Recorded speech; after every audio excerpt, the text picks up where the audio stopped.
Hello everyone, and welcome to our DAPSI webinar about GDPR Data Portability, the Forgotten Right. My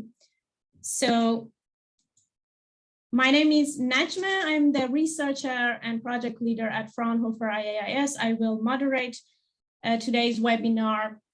And as you may know, the right of data portability was considered one of the most important novelties within the GDPR in Europe. And so it is an opportunity to give the power of personal data back to people's hand. So the goal of this seminar is that we have experts and innovators in the field of data portability that will discuss the challenges that are associated with the data portability applicability. So here you can see the agenda. First, we have a keynote speech by Mehdi from ALIAS, titled as Findings from the Research Report, GDPR Data Portability, the Forgotten Right. And then we have a kind of a roundtable for 1 hour. It's a panel discussion. We have 5 speakers, and at the beginning, each speaker has 5 minutes, more or less, to present themselves and also their organization and also their role related to data portability. And we have 3 topics to discuss in this roundtable. The first one is from your perspective, what are the main challenges associated with the applicability of the data portability right? And the second topic is that, in your opinion, how the tech community can contribute to solve those challenges. And the third topic is that, beyond the tech community, what other players could do to make human-centric data portability go mainstream. And after this 1 hour roundtable, we have Sara from Zabala, that presents the DAPSI open call, that you have the deadline until 23rd of November. And then we will have the webinar closure at 12 sharp. Okay, so we have 5 speakers in this for this our roundtable. As I said, one of our speakers is Mehdi from ALIAS, who will also give the keynote speak. And then we have Michiel from PandaSource. We have Viivi from MyData Global. We have Professor Ruth Janal from University of Bayreuth, and also we have Alban Schmutz from CISPE. As I said, everyone will introduce themselves and their organization in the roundtable. Okay, we have a QA box in here, and you can ask your question like during the roundtable, and also for the keynote to speak. If you have any question, please write your question in this QA box, and we will make sure that you get your answer either live or either written. And also, as you may know, the webinar is being also recorded. So that was all from my side. I will just give the floor to Mehdi. Thank you. Thank you, Najmehsadat, and hello, everyone. I will try in the next 15 minutes to explain you and to present you the report we did on data portability, and especially how we found that portability is probably the forgotten right of GDPR for now. And we'll try to explain you that. So just to be sure, everybody, I hope everybody see well my screen. Don't hesitate to tell me in the chat if you are able to see it full screen.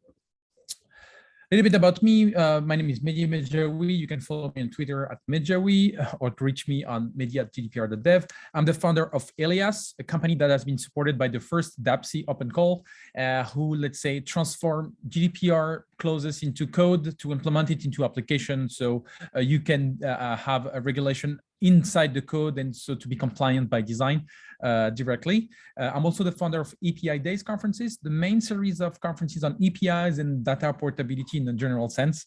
And I also teach at some business schools, and I've been involved in other reports about API for governments, why, how, and what. And also I'm just published the 2nd edition of Continuous API Management, a book to help big organizations to understand how data must transfer inside the company and outside the company with APIs.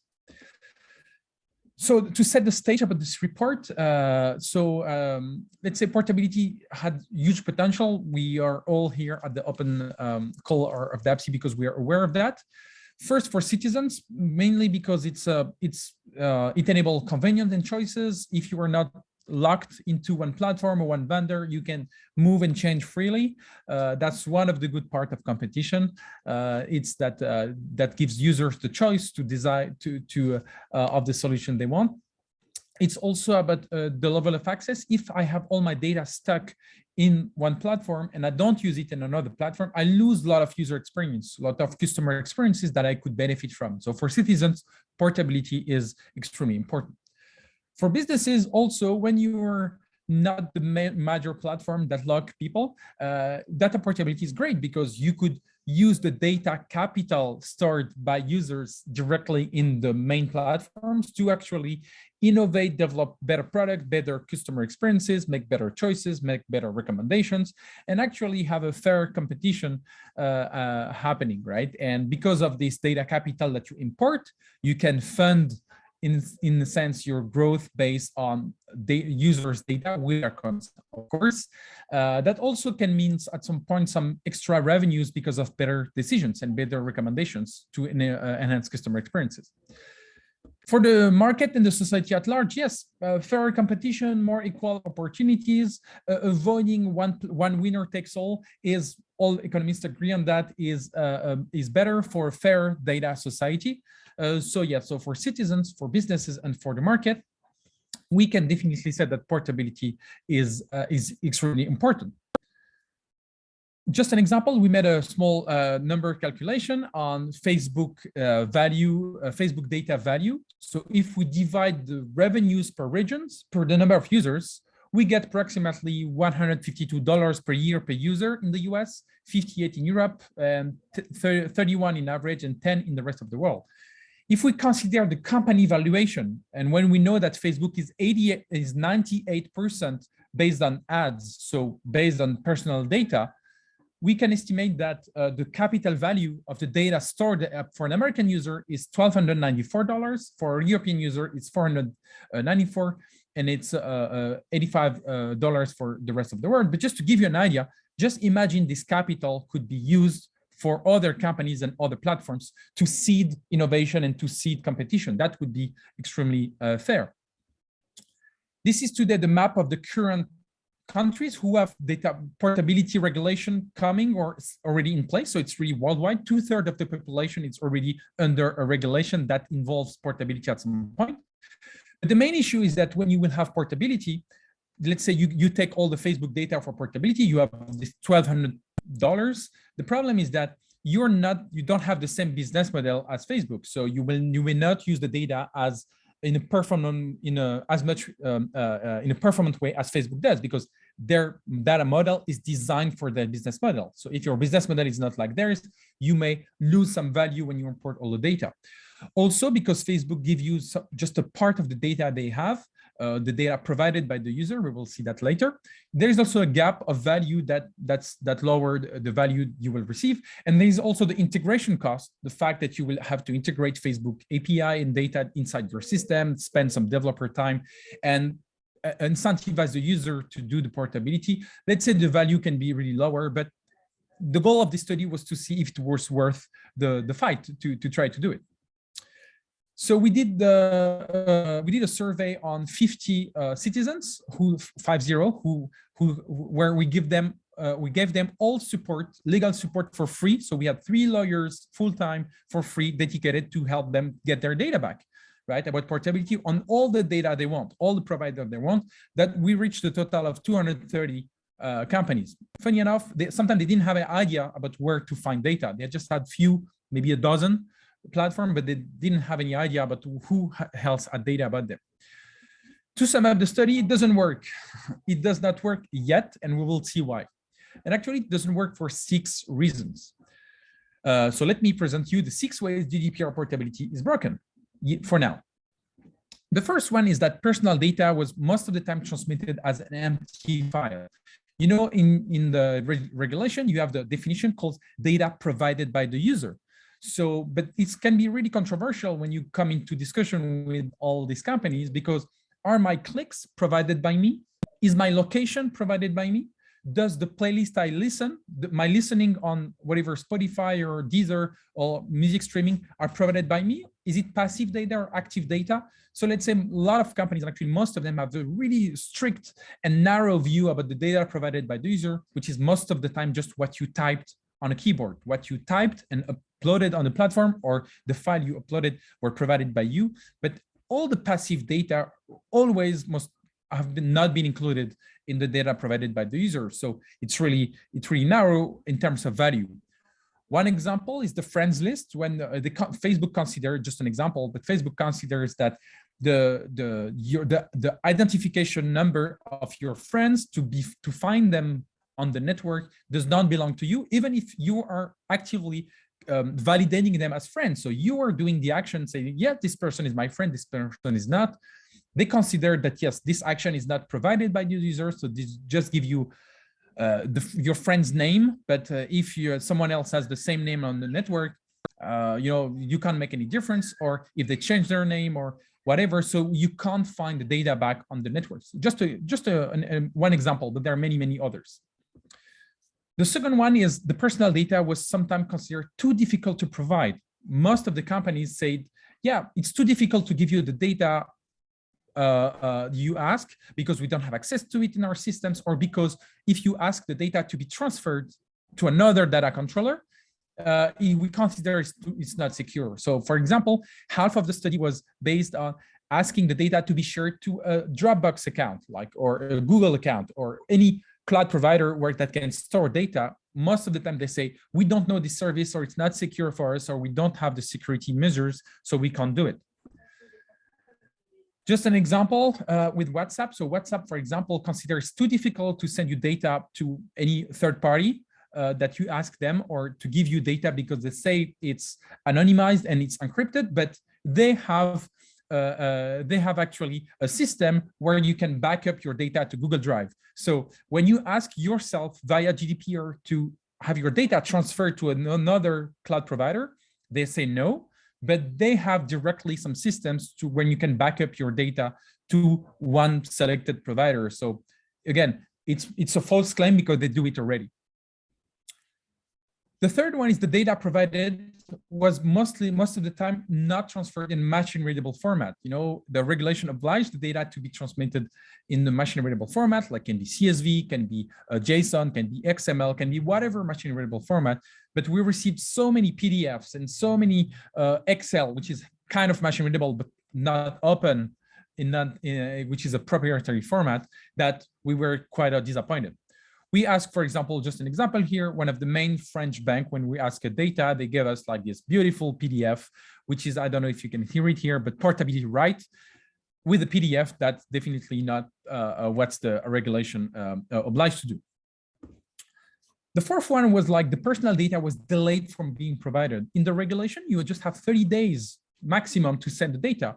We've seen in our study, 25% of companies who did more than 30 days.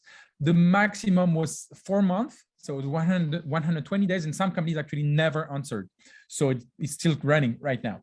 And again, so you can imagine the fatigue of a user when you want your data to transfer to another service. You have to wait 30 days, sometimes more. It's too much, right? A survey in 2020 showed that actually the real number is 58% of businesses who fail to give the data under 30 days. So again, you can see that that leads to our fifth point, which is the data subject experience was really fragmented. The current flow, the real flow is already hard. You have to access to a service, request your data, and then authenticate to the service, ask your data to be transferred, wait for 1 month, and then finally get your data for yourself or to the other service. So it's already quite hard. But let's say just an example with Airbnb, we ask the data to be transferred to our Dropbox, which is an open public Dropbox account, so everybody can transfer data. They say, option one, we can send you the file encrypted, or you can provide the contact details of the person from Dropbox and we will send it to this person, full name, official email address, attach photocopy of a proof of identity from the person you want us to send the file. That does not make sense. You know, they were asking actually the DPO, the DPO contact and photo ID. That does not make any sense. Just to show another example, they say that with the count, you know, you can hear we're experiencing technical difficulties with the request. We have not been able to encrypt the JSON file that you generated. Can someone really believe Airbnb cannot encrypt a file? And they ask if they can transfer to their external legal advisor. You know, so they have external lawyer company who will encrypt the file for them. Airbnb has the best engineers in the world, just to tell you how the experience is really hard. And so, yeah, we said yes. And finally, yeah, your file is now being encrypted via this legal firm, right? So that doesn't make any sense when you know Airbnb could do it. Last but not least, data portability request was seen as troublemaking.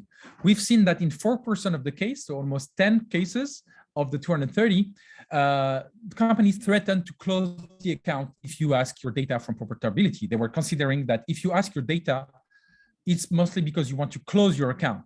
So they were mixing the data, the right to be forgotten, the right of erasure, and the right of portability. So yeah, but some of our users really were scared and say, why do you fund for free research where actually you kill my account?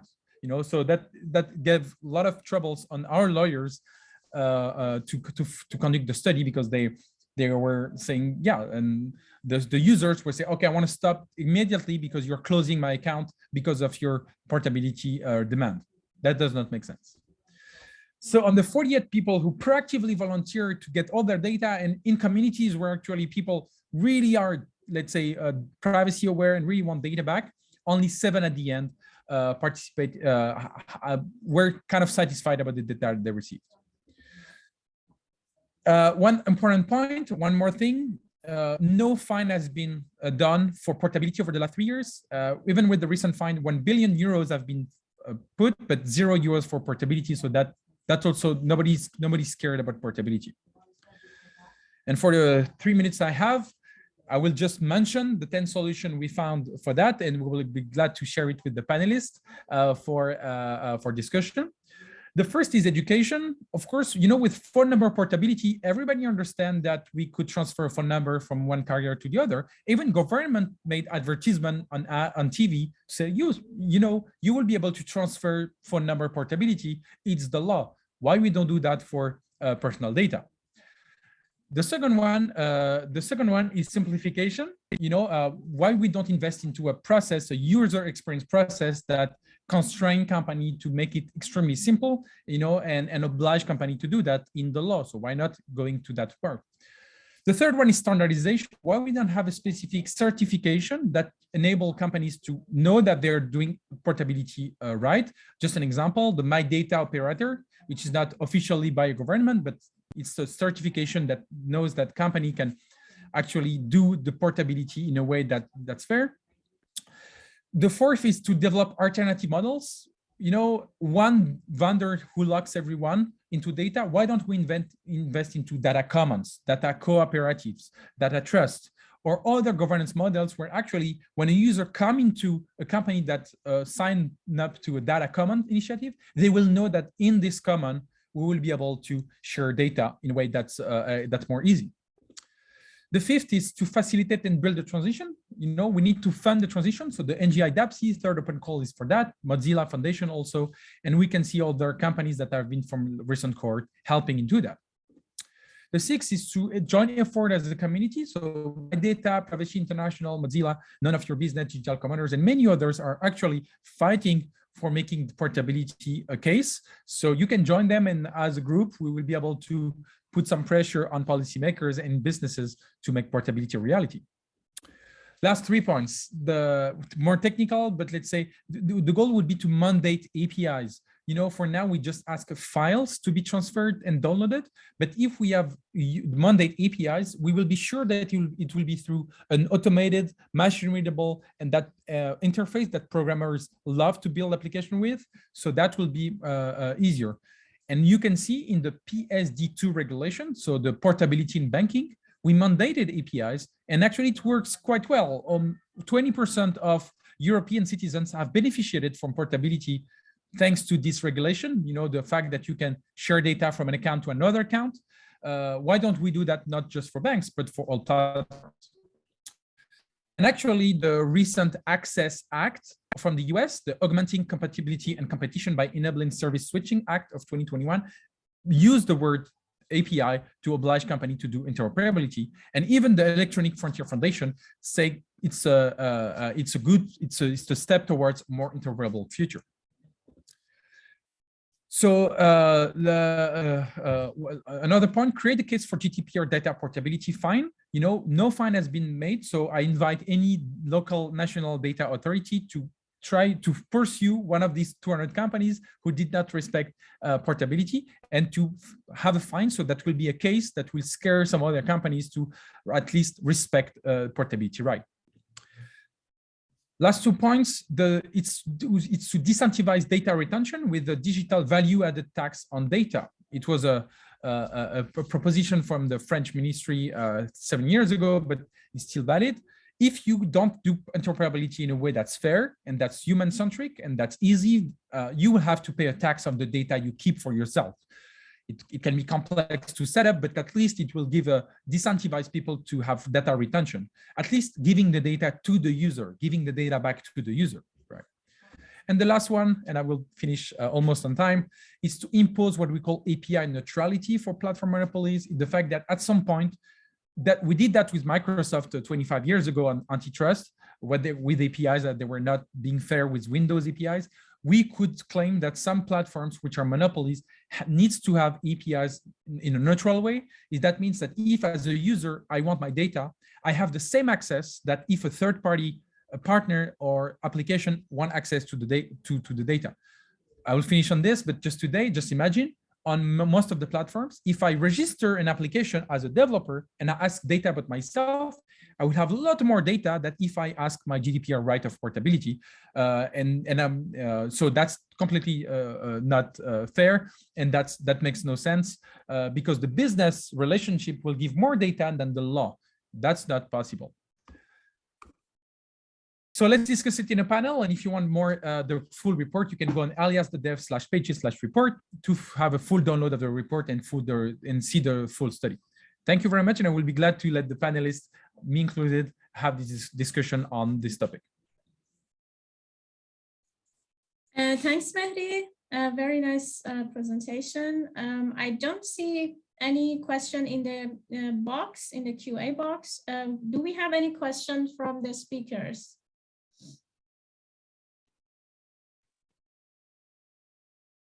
Okay, so if not, then I will just move to the next part, which is the panel discussion. So Mehdi, you already introduced yourself a bit. So maybe you can also say what, 4 or 5 minutes, what you have done in our DAPSI program and what is the role of your organization to the data portability challenges. So I'll start. Yes, because we have, so in the next part, each speaker will introduce themselves. Yeah, okay. To their organization. Okay, I'll take only 2 minutes to catch up the time, over time. So yeah, let's say, so I've been part with the ALIAS, which was not a company at the time, during the open call DAPSI, and we worked hardly on building portability solutions for citizens and for companies to actually make it possible. So the research was actually conducted during the open call of DAPSI.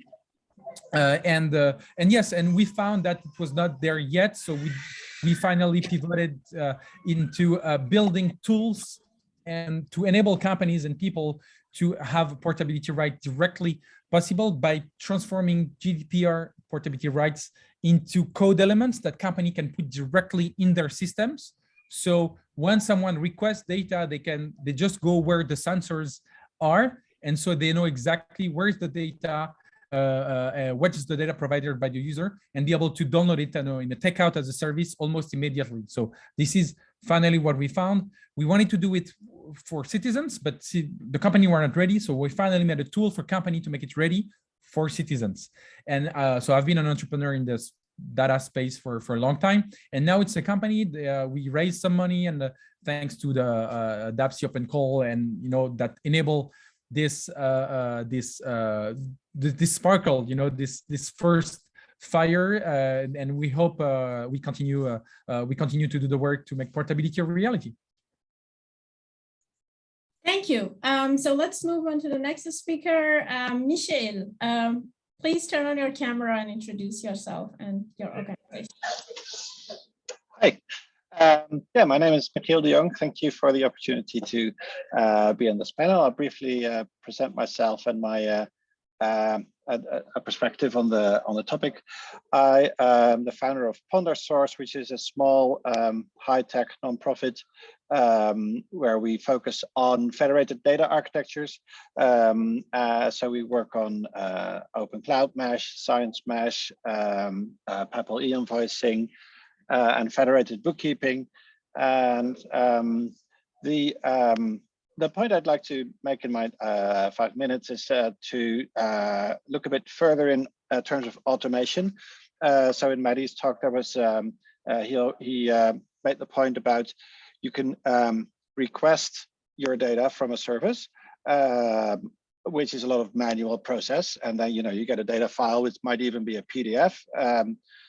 So you're lucky if it's JSON, and even if it's JSON, you'd have to ask, like, well, what do I do with the JSON? Where do I take it to? Am I going to read the JSON myself? Or am I going to write a computer program to read it? Or is somebody else using this exact same JSON schema where I can upload it somehow in a GUI? So that's all very manual. So the slightly less manual is what WhatsApp does is say you export to Google Drive, where there's you don't have to send an email to request an export of the data. There's just an export button, and a lot of services luckily have that. And so an example of that is, for instance, download your bank statements as a CSV or an MT940 file, and then the next step after that is API, like open banking, where instead of needing to download the CSV file and import it into your bookkeeping system, you just connect your bookkeeping system to your bank account, and it's automatically pulling in the data. So that's a federated data architecture, which is what we like to see. And there's that you can go further there. So if you could have a service-to-service data portability, where from one service, say you want to switch energy providers, or you want to switch from social networks, you just say either export. So you're on Facebook, you say export my data to TikTok. That's not going to be very common, but maybe if you log into TikTok, you create a new account saying, hey, import my friends from Facebook. That is something you do see a lot. So that could be a service-to-service portability. That can also be a bridge service, where that connects different services together. So it pulls from one server and then pushes to the other. This could be a hosted service that you sign up. So you're, as a user, you're using 3 services. And you can also imagine this bridge being controlled by the user. So there are a number of smartphone apps that you could use to pull out data from different kinds of services and then pass it on to other services. And at this point, the user is the pivot of the data portability, because the data moves via the user from one service to another. And a nice thing about this is that it simplifies consent a lot, because if service A needs to send data to service B, they're going to say, okay, yeah, but how can we prove that in our paper trail that we have the consent of the user to do that? Whereas if the user just downloads or an app in an automated way downloads the data for the user and uploads it to another service, then the path of the data is the same as the path of the consent. Like you have one step is reading and one step is writing, and in both cases, the users themselves are involved. And so sort of the last one that I think might be the best one you can have is a personal data store, where the service just says, where do you want your data to be stored? And you say, okay, well, don't store your data on your server, or maybe have a cache copy of it, but the real place where my data should be on my Dropbox, or on my Solid Pod, or on my Nextcloud instance, or my own cloud instance, or any personal cloud servers, or on my NAS, or whatever I want it to be, or on a USB stick. So a personal data store where the user is in control of storing the data. That's maybe the holy grail. Obviously, it's also hard for companies to then trust users to store their own data, because if you say, okay, everybody can choose their own data store, then you're going to always have a percentage of your users whose data is corrupted or unreachable. So that's about data architecture. If you solve that, then you still haven't really solved the data portability problem yet, because you also need to talk about the semantics. When you port an address book from one place to another, then moving the file is one thing, but then translating it is harder than you may think. And there's lots of research needed about the semantics and how and the compatibility of that. So I think that the provider of the data should always be able to choose the language of the data, and then the reader of the data should be adapting to 20 different formats. I think that's the most promising architecture. But of course, this is just a topic of research. So yeah, I'm excited to think along with this big puzzle. Thank you. Thank you, Michiel. We have two questions in the chat. I'm not sure who is the right one to answer. I will just, you can also check it yourself. The first one is, would it be accurate to say that the deterministic capture objects, authentic inputted data entry events, and realistic access rules focus on data rather than identity as the fulcrum for a dynamic data economy? Okay, anyone wants to answer that? From the, maybe we can go back to the question after everyone introduced themselves. I think that would be better. Okay. Thank you, Michiel. Viivi, it's your turn. Hi, everyone. Lovely to be here. Thank you again for the organizers for inviting me to join. My name is Viivi Lähteenoja. I'm based in Helsinki in Finland. I have a number of hats. One of them is as senior advisor for MyData Global, which is the hat that I'm wearing primarily here today. I do also have other roles, such as a data policy advisor for the public sector, as well as a data ethics researcher. But here I'm representing MyData Global. It's an international nonprofit, and the purpose of MyData Global is to empower people by improving their right to self-determination regarding the personal data about themselves, right? That's the very basic concept of MyData. It's a human-centric approach to personal data, its management, its use, and creating societal value out of it. MyData Global is it's a registered nonprofit. It has hundreds of members, both individual members as well as organizations. So it's not a trade union or kind of individuals only, but it's a nice hybrid kind of community that brings together different kinds of actors. We are from over 40 countries on all 6 continents. I'm not entirely sure if we're like working on an Antarctic hub at the moment, but maybe in the future. The organization facilitates the MyData community who organize their work in kind of geographically bound local hubs, which we have on all continents, as well as in these international domain-specific thematic groups. MyData operators, for example, that Mehdi referred to in his presentation, is one of these thematic groups in action right now. The MyData approach is very concisely and clearly described in the MyData Declaration. The declaration, as one of its kind of 3 main parts, describes the MyData principles, which are 6. And one of them is data portability. So it's one of the very kind of core pillars that we as MyData see to empower people, groups, communities, entire societies to gain value from and exercise their self-determination when it comes to personal data. we also, as MyData Global, organize the Personal Data Conference, MyData Conference, which is shameless plug, happening again next year. So keep an eye out for that. But maybe just to wrap up my intro to kind of myself and MyData, I think the data portability, it really was hailed as kind of the hidden gem and the kind of most exciting legal innovation when the GDPR did come out. And I am super excited for myself to see how it really kind of becomes reality. And it's been years, yes, but in the great scheme of things, it's not been that long since the implementation of the GDPR. So what I'm really excited about in this conversation is to really kind of dig deep into how can we make this right an actionable right? How can we truly empower people with their data through this through the exercise of this right? So thanks.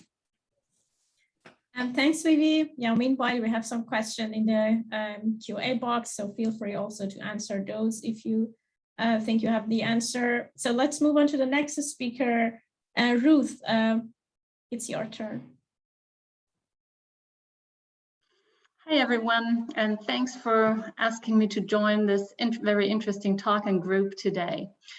Yes, so my name is Ruth Janal. I am a atypical member of this panel because I am a lawyer and I'm a law professor. So I teach civil law and IP law at the Universität Bayreuth, which is in Bavaria, Germany. And my current research focuses basically on platform regulation. You may be aware of the fact that the European Commission has proposed a Digital Services Act, which addresses inter alia liability exemptions for internet service providers, due diligence obligations for large online platforms. And I do also research regarding the country of origin principle that is modified in that DSA proposal. Formally, however, I have written a couple of papers on data portability, and just as a quick introduction, really, when the GDPR had basically just been enacted, I was asked to give a talk on portability. And I talked to a friend of mine who's a lawyer in practice and who is advising companies on the implementation of the GDPR. And so I asked him, well, what about portability? And he just goes and says, why are you speaking on portability? It's a horrible, horrible subject. And why is that? I don't think it's a horrible subject, but why did he think that? Well, the reason is because the portability right in the GDPR is really kind of vague. Nobody really knows what the purpose is. We do have an inkling that it's supposed to counter lock-in effects in networks such as social media, but no one really does know what the purpose is, and that sort of translates itself to the vague rules, which makes it really hard for companies to implement, even if they are interested in implementing it correctly, which, as Mehdi has pointed out earlier, is not necessarily always the case. So if we look at social networks, obviously, such as Facebook, which Mehdi earlier mentioned, the problem we have found out is not really for the lock-in effects, not necessarily the data, but mainly the network effects. And for that reason, I do believe that we have to transcend portability and get closer to interoperability. And that's something that Mehdi has mentioned earlier as well. Yes, so I'll be happy to elaborate later on, but that's it for me in this introductory round. Thanks, Ruth. Sorry for pronouncing your name not correctly. So now it's Alban's turn. Good morning, everyone. So my name is Alban Schmutz. I'm chairman of CISPE, so standing for Cloud Infrastructure Services Provider in Europe, and working, I would say, in my real life for VHCloud, which is the largest European cloud provider.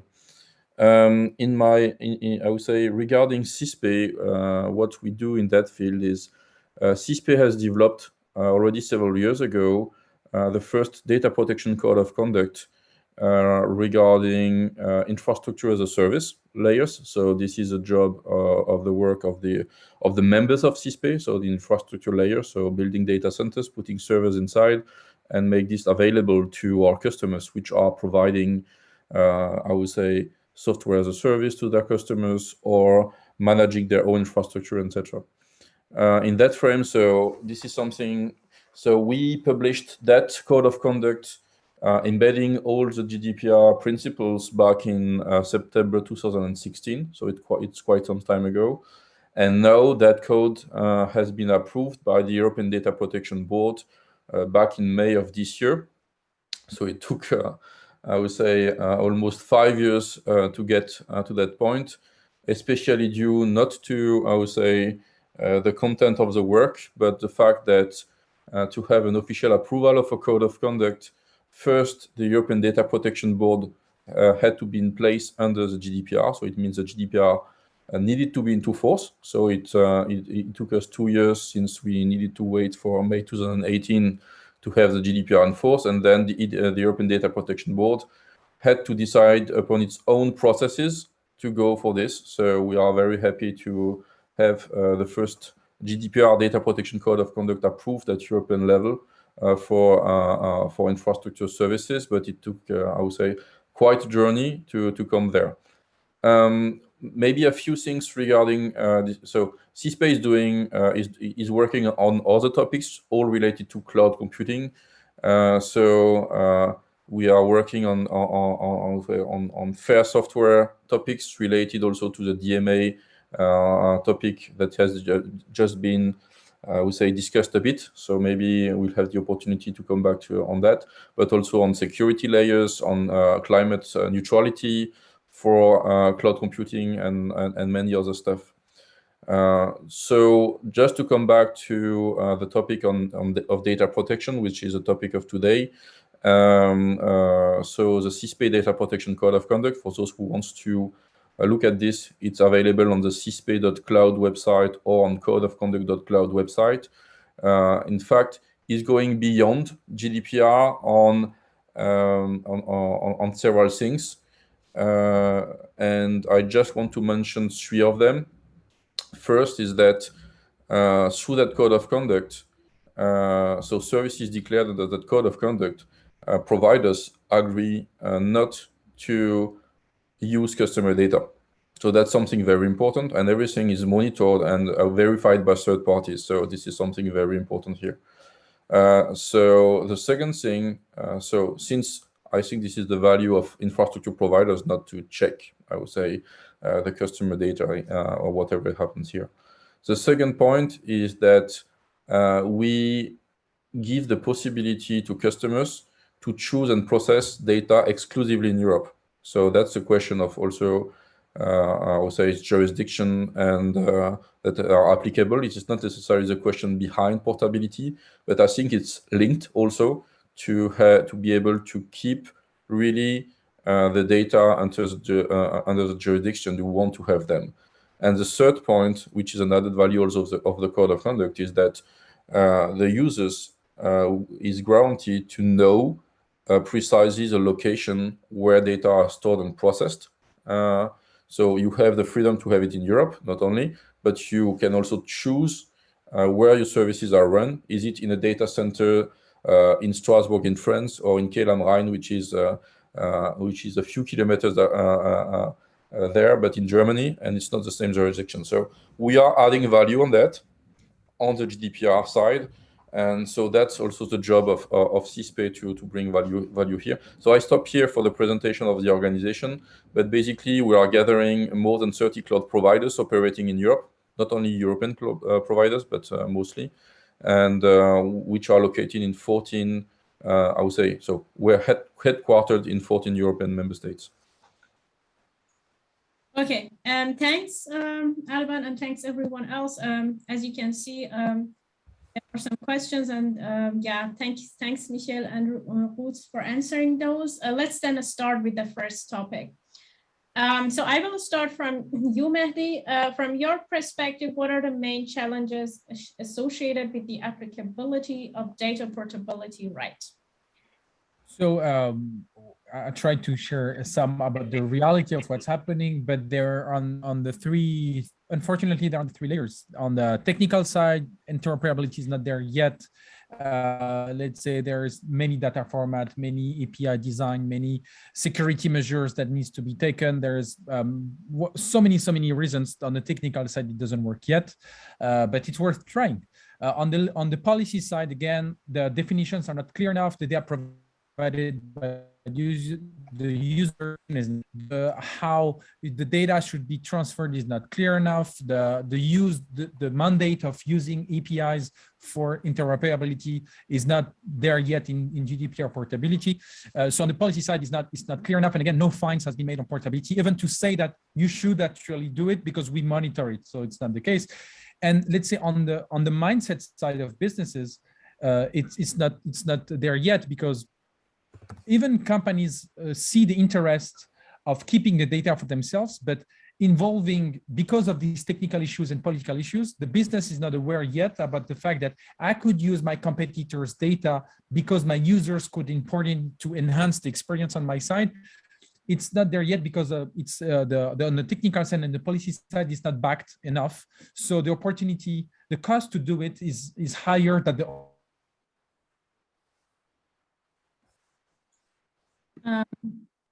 Are you here, Mehdi? It's frozen for me as well. Okay. Okay, then let's go on to the next one. Viivi, maybe you can continue. What is, from your perspective, what are the main challenges associated with the applicability of data portability right? Sure. I think, I'd like to build on some of the great things that Mehdi kind of raised already. I like to think of these challenges kind of from two different perspectives and put them into kind of two very broad buckets.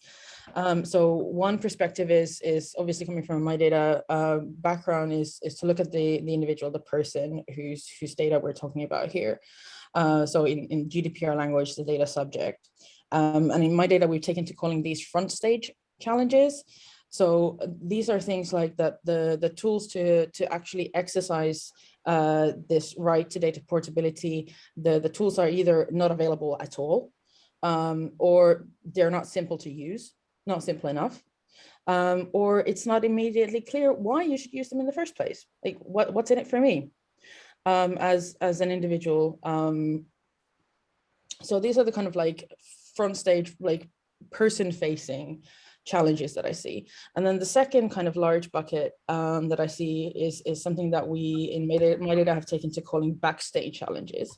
And these are from the point of view of the organization trying to implement data portability tools or mechanisms. So in GDPR language, the data controllers or the data processors, right?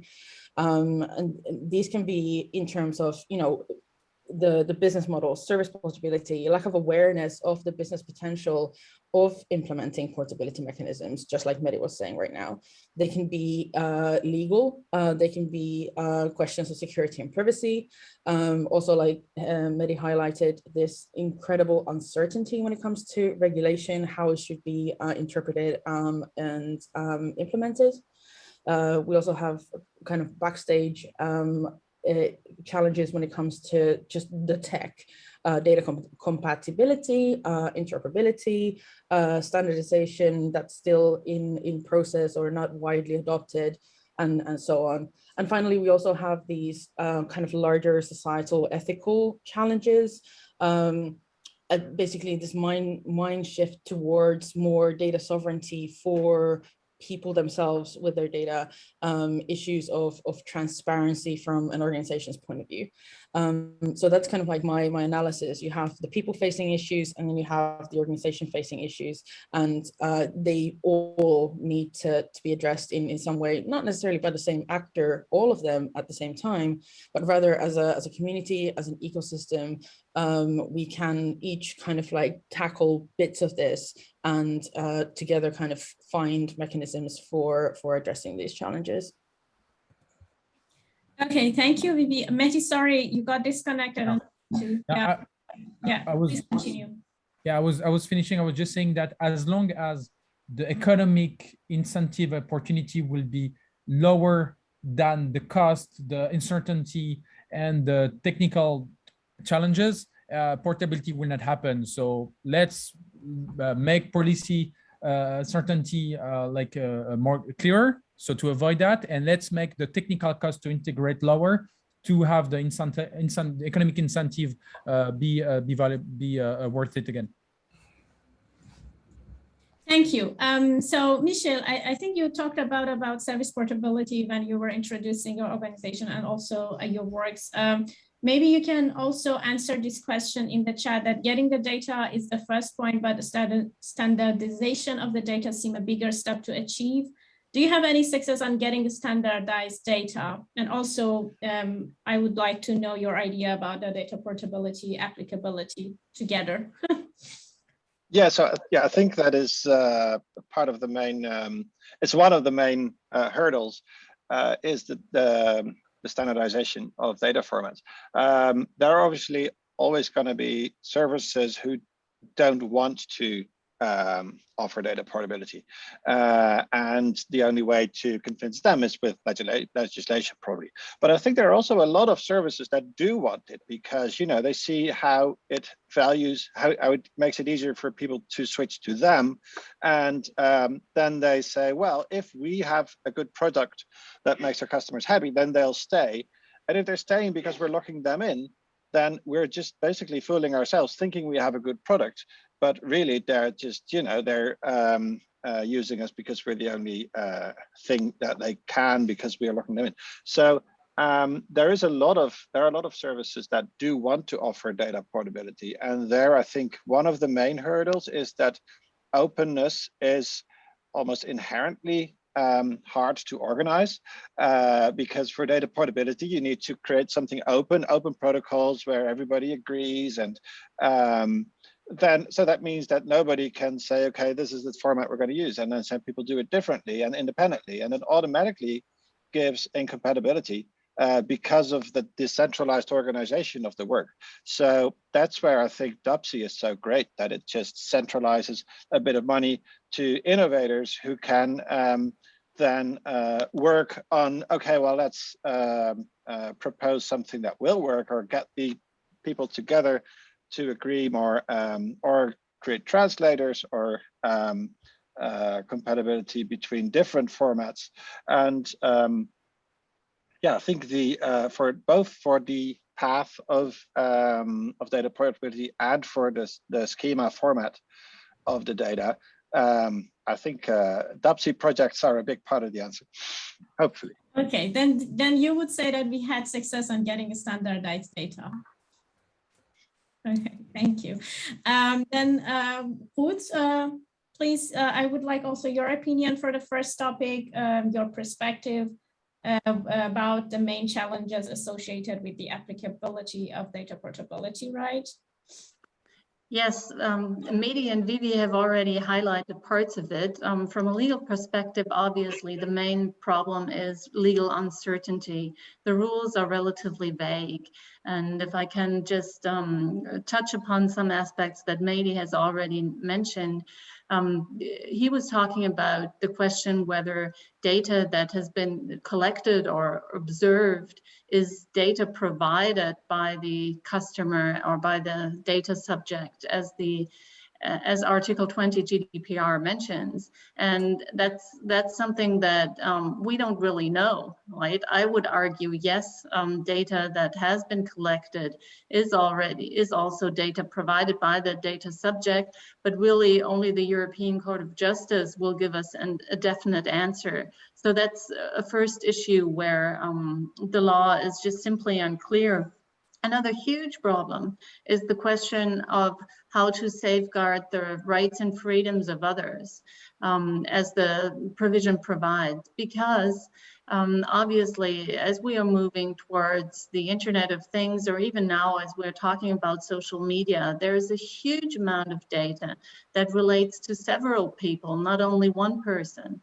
And now if one person requests her data to be ported, what happens to the rights of all these other people? How can we, for example, in the cases of shared gadgets, such as a shared car or something, how can we safeguard the rights of those other people? And let me just mention that there's an implementation difficulty for the providers as well, because they don't know which other people are using the gadget, for example. So it's really hard to get consent from these parties.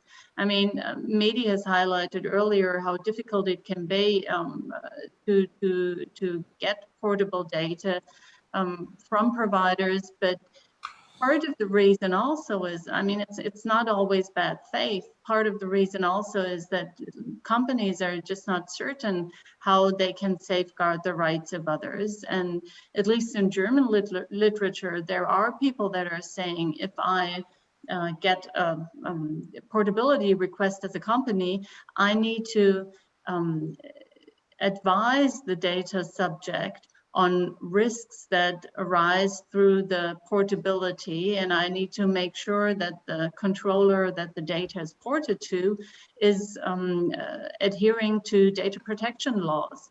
I don't agree with that opinion, but just to highlight how difficult that can be in practice. Right, so that's certainly a big challenge, the uncertainty of the law, but also the current limits of the provision. It does not provide for standards. It provides for portability only in those cases where it is actually technically feasible. So companies are free to provide data in proprietary standards and or formats. And that is a huge problem. The other problem that is pretty big is that it does not provide for real-time portability of data. It is basically a static information which would allow you to transfer your data from one company to the other or one controller to the other, but it would not really allow multi-homing. And I do believe, I think Michiel has already talked about that, I do believe that we need standards or protocols that allow for interoperability, for example, between different messengers, etc. Because otherwise, I don't think we're getting away from those data silos. Thanks a lot. So yeah, let's move on to Alban. Alban, I would like to combine the first topic and the second topic because we are a bit behind the schedule. So I would like to know your perspective about data portability, applicability, and also maybe you can also give me your opinion and give us your opinion about how the tech community can contribute to solve these challenges. Okay, I will try to be quick since we have time to catch up. So. On the personal data side, I think there are three things where we need to focus on for applicability. So the topic is complex. So I would say the first thing is to have, for sure, tools and APIs. And for me, I would say it's all related. And maybe also focus on what is achievable and what is simple. So when you have data sets that are dataset mixed between users, so several different, I would say, persons, or even mixed data sets between personal data and non-personal data. So, for example, autonomous cars, for example. So this is complex. So let's start to put in place and implement what is achievable easily. And at least on this, we are not at the right level now. So the first thing. The second thing, I think, is really to have the pressure for enforcement. So today, the data protection authorities are not doing the job to enforce this properly. So if some fines would get higher, I think things will also move more quickly. So, and today, I think data protection authorities do not have necessarily the means to investigate properly and do the job properly and to go that route. And unfortunately, if they do not start to do it at the right level, I think this will be an issue, I would say, forever. And this is also belonging to vague rules that has been mentioned before. So having an enforcement, I would say, bodies working more on the field will lead to have, I would say, clearer rules on that also, and more coordination on that. And the third point on this, I think it's regarding education and communication campaign. So you have the rights, so you need to ask for them. So this is also something that I would say some organizations, and maybe the last question of today, will need to work on. And I think this is the three main challenges regarding personal portability of data. I would just mention very shortly, since this is not the topic of today, but there is also the non-personal data portability topic, which is part not of the GDPR, but of the free flow of non-personal data regulation, which is another regulation that applies to non-personal data, where there are rights to portability as well. So there is a specific article on that, which are not necessarily fully implemented as well. So that regulation has been approved, has been voted in 2018, so it's quite some time already too. But there are industry codes of conduct that are working, for example, for infrastructure as a service. So CISPE was I would say, co-chairing one of that group with CIOs. But also there are the topic of software as a service, which interrelated also sometimes much more with personal data, where the job has not been done also on non-personal data. So the lack of enforcement is not linked only to GDPR, but also to other tools. So I just wanted to mention here this. To interlink with the second question here on how tech community could contribute on that, I think there are, so it's related to what I've said before, but it's about implementing, I would say, portability by design. And this means for me, having open APIs, I would say joint work by the open communities on this, and to have something sufficiently mainstream to more or less force those who don't want to play the game and to play by the rules, which is part of the regulatory framework, also to put pressure from the user side through such tools that are workable. And today, I think we are not necessarily at this point. And so there is a huge work of community that can be done to go faster on that. And I would say I would focus on that personally regarding that. I would say the contribution of the tech community, even I would say the topic is really, I would say, is really complex, and there are lots of things to do behind that. And thanks, Alban. Mehdi, there is a question in the chat for you, and I think it's very related to the second topic. It says that, thanks, Mehdi, for bringing the incentives challenge.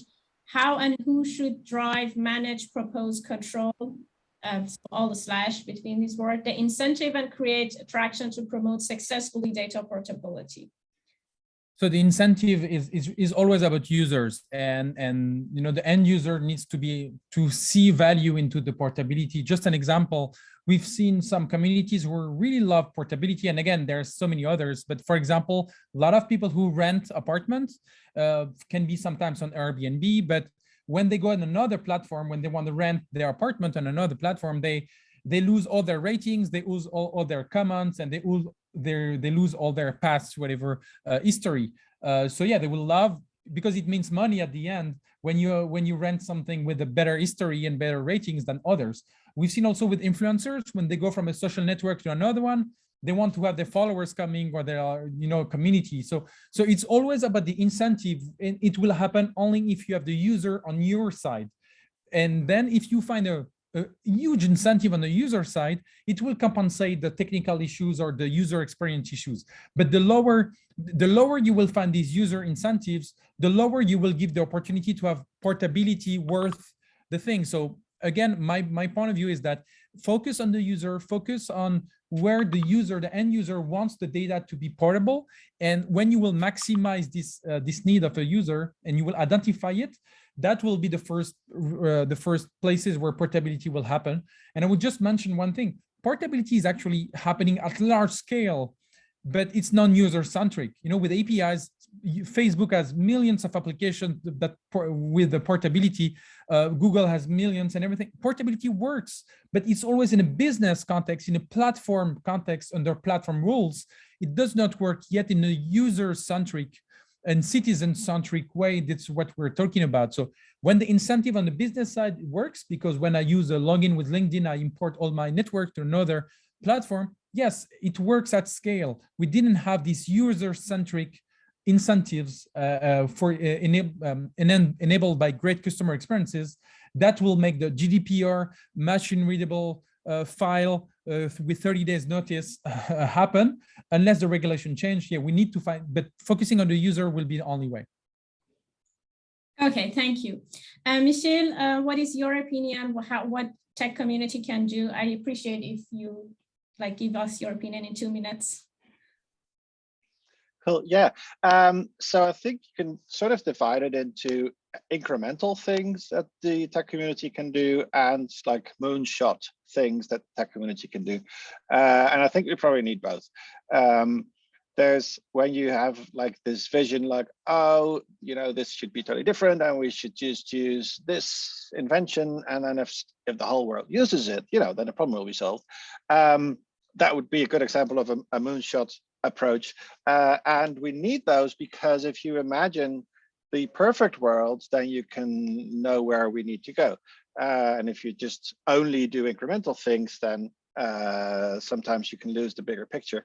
But the problem with these sort of ideal solutions is that there are several of them, and so they compete with each other as well. So they're not compatible with each other. If I use Schmutz to copy my data from one service to another, and then I use Solid to do the same the next day, then you know I still need a bridge between Schmutz and Solid, and we just increase the number of places where data can be.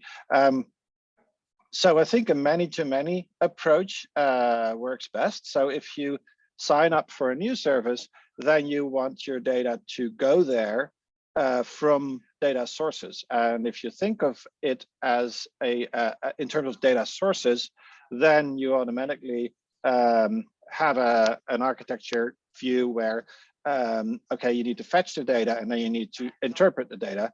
And I think that is a good approach, because then you'd automatically have to read different formats. So we don't have to agree on a single format. And I think a big challenge is to make this seamless. So that, yeah, if you have to send an email to get your JSON file, and then you need to know what to do with the JSON file, that's definitely not an example of seamless. But if you just sign up for a new service and yeah, as Mehdi says, it imports your LinkedIn connections, well, that's nice, you know, that's something that works. I think the next thing that we want, if we can have seamless import at sign up, then we also want continuous import, where we can just have data sources that continuously keep maybe pulling data from our task tracker into our calendar, or the other way around, etc. And so, yeah, I think that's sort of a summary of the challenges. Thank you. Viivi and Ruth, I know that you are not very technical person maybe, but still I would like to know your opinion about like what would you expect about from the tech community to do to kind of solve these challenges? Yeah, please, Viivi. Yeah, thanks. So I just, first of all, just absolutely fascinating listening to the different perspectives to this conversation so far, and I've got so many things I want to comment on, but I'm just going to be brief and answer the question. So 3 things come to mind. What can the tech community do? 1, organize, collectivize, cooperate, form ecosystems, This is going to be a joint effort between different tech sub-communities and types of tech developers and so on. So work together, that's one thing. Two, don't just work together as the tech community. Engage with the business community, the legal community, the policy community, and help them make better informed decisions, and vice versa, right? So this is a kind of issue that isn't solved by any just one kind of domain on its own. And then the third point I would like to maybe highlight is to think about data portability in context. So it's not the only right in the GDPR. For example, the right of access is very, very relevant here as well. What we can do without actually porting the data, just enabling access to it. And also think about data portability and the GDPR as they relate to the upcoming legislation, for example, the DGA.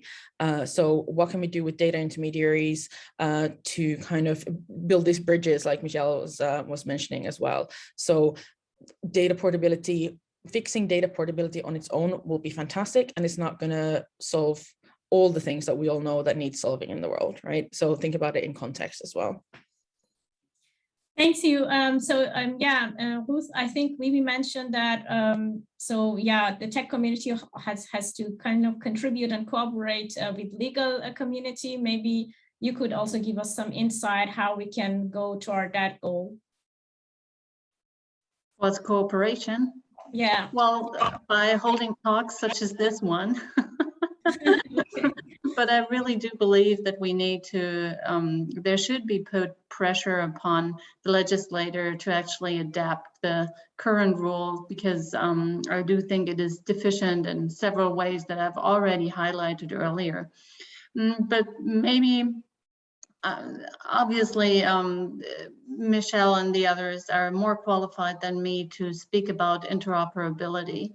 But if I could highlight one aspect that I think is important, what the tech community can do, or specific controllers can do, is not use dark patterns when it comes to portability requests, because we do see that with respect to notices of harmful or illegal content, that platforms try to make it very hard to report such things.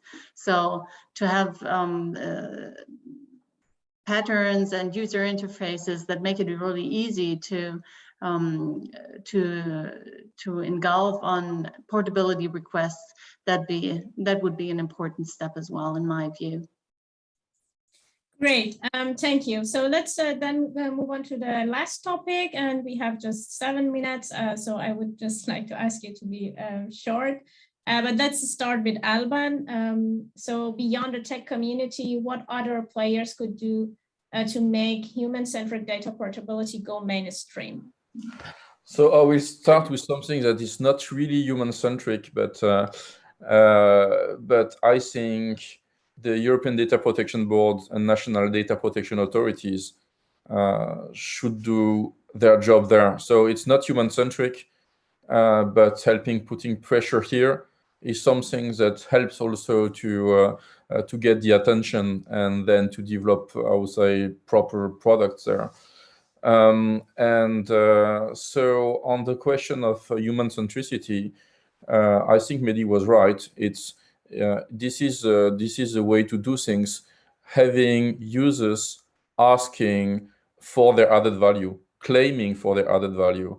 So the question of education and grouping on claiming, I would say, the application of our rights, since this brings something to me, I think this is a way a human centricity of the topic will emerge, definitely. I would maybe add one more angle here. Once again, is not as such human centric, but it's complementing the two other things I've mentioned. I think we also need here to work with lots of CIO organizations.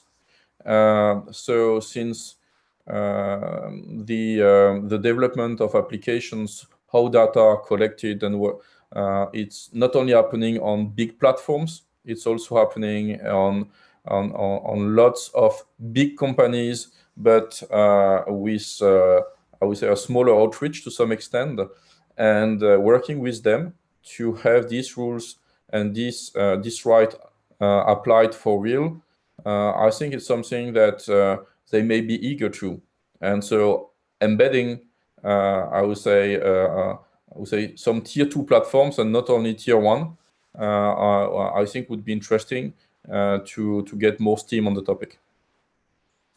Great. Then Michiel, I would like to know your opinion about what we can do that, for example, even non-technical people can use this data portability, right? Like, so for example, my mother can also benefit from that. What can we do in order to achieve this goal?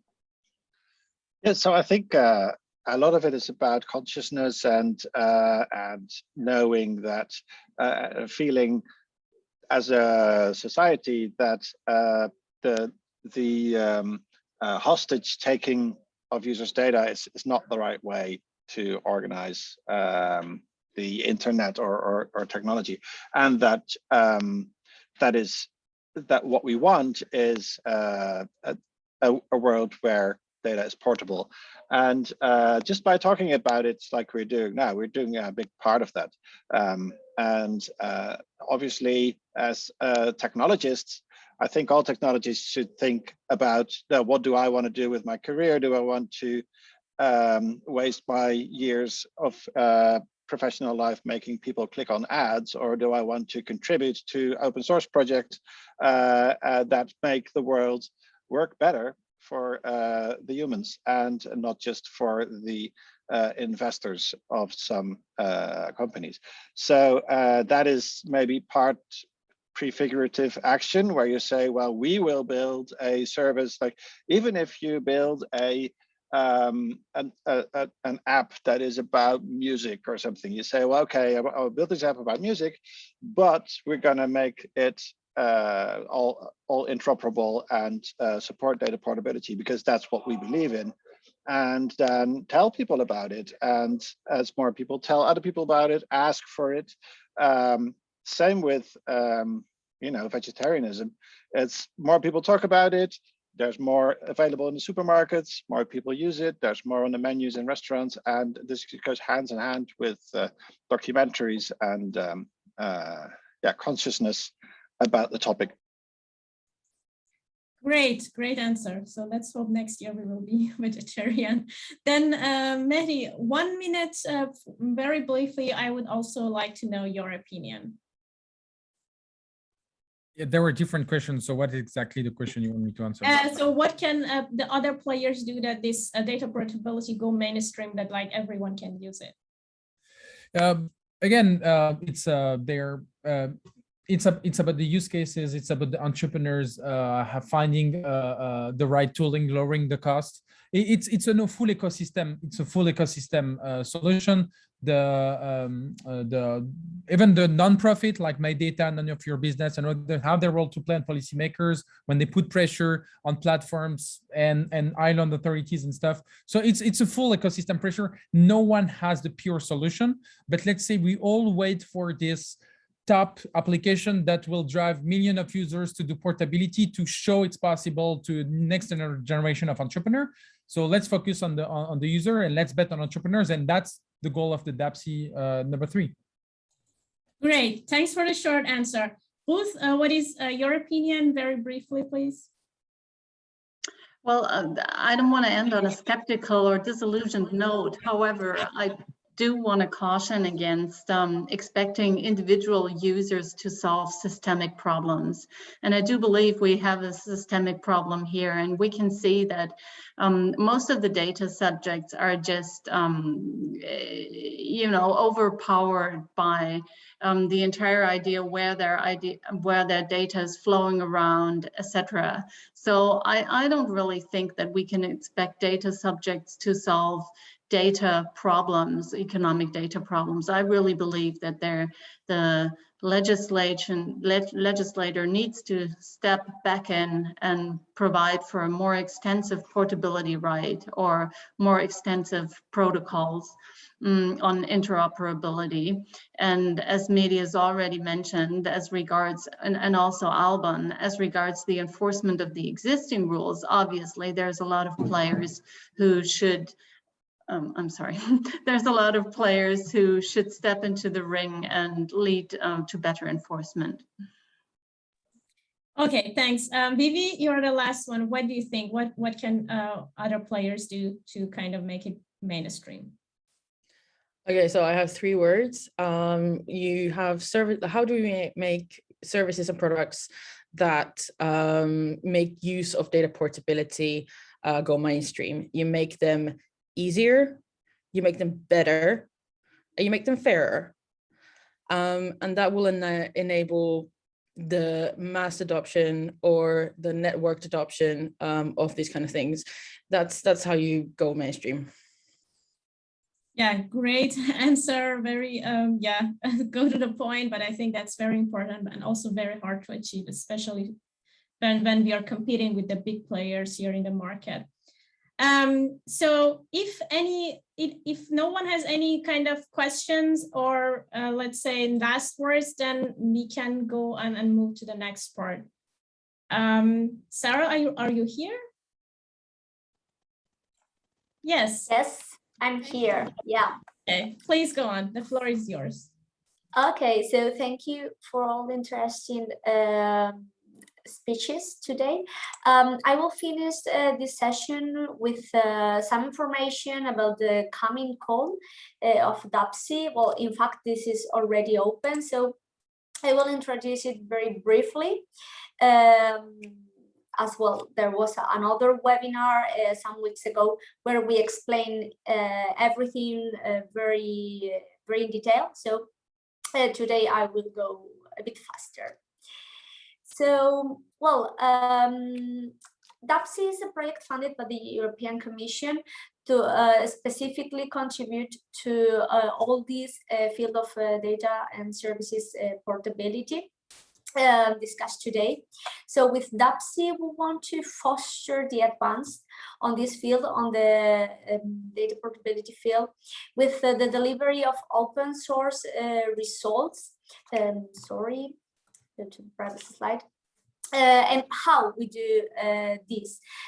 We have some available money to support researchers, SME innovators, to really develop solutions, develop results to contribute to the community.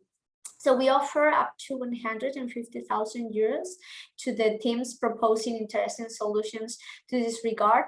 And we don't just provide this financial support, but we also provide some technical trainings and also business trainings to support the applicants in the development of the solutions. So, well, just to say that this is a 3 years project. Now we are in the 3rd open call. We have a total of 3 calls for the whole project. And now the 3rd one is open. It will be open until the 23rd of November. So you have the chance now to be part of this community, to contribute to save all the barriers commented today. We will distribute around 2.5 million euros. This is the biggest budget we have, because in the previous calls the available money was less. So we expect to fund more projects in this 3rd call. And who can participate? Well, there is not restriction regarding the kind of applicant. Always you have the needed knowledge and skills in your team. You are eligible, you can apply. Any configuration is possible as natural person or legal entity, or a group of entities and individuals. Depending on this configuration, the funding will be more or less, with a maximum amount of 150,000 euros for legal entities or consortia. And if you are selected to be engaged, there will be like 9 months program where you will carry out your R&D activities. A first phase of 5 months, where an evaluation at the end to check your progress, your performance, and be invited to the second phase if everything is properly in progress. It will take 4 months, the second phase, and it will be implemented from February next year to October next year. So how to apply? If you think that you have something to contribute to, the first step is to read all the available documents and information for this goal. In our website, you can find the guidelines for applicants, the facts, and the previous webinar where we explain very in detail all the steps. So this will help you to understand the eligibility conditions, how to apply, the main things to comply to be successful in this process. There also you can see in our guidelines the different subdomains and challenges to be solved in the data portability field. So you will find some ideas for inspiration, but take into account that any relevant project in the field is possible. So even if we have predefined data compatibility and interoperability or data sovereignty as some of the potential challenges, you can address whatever you think is needed in this field. And as last step, once you read everything and you have clear ideas about your project, use the official templates. We have a form in F6's platform, also a proposal template of 10 pages, and additional documents if you are a very big consortia. So check everything and use the official material. And just to finish, the idea is to close our third open call on the 23rd of November at 5 p.m. set time, and then we will work in the evaluation to communicate the results to all the applicants, the winners, and also those that are not selected by January, to do the process of signature of the contracts with you in January, and start in the beginning of February with these projects selected. So, well, this is a fast summary of the things to do, and the last message from my side is that I encourage you to apply, and good luck. Thanks, Sara, a lot. I don't see any question in the chat, and so I would like to thank all our speakers, Michiel, Viivi, Alban, Ruth, and Mehdi. Also, yeah, it was very interesting, and I hope that it was also interesting for our attendees.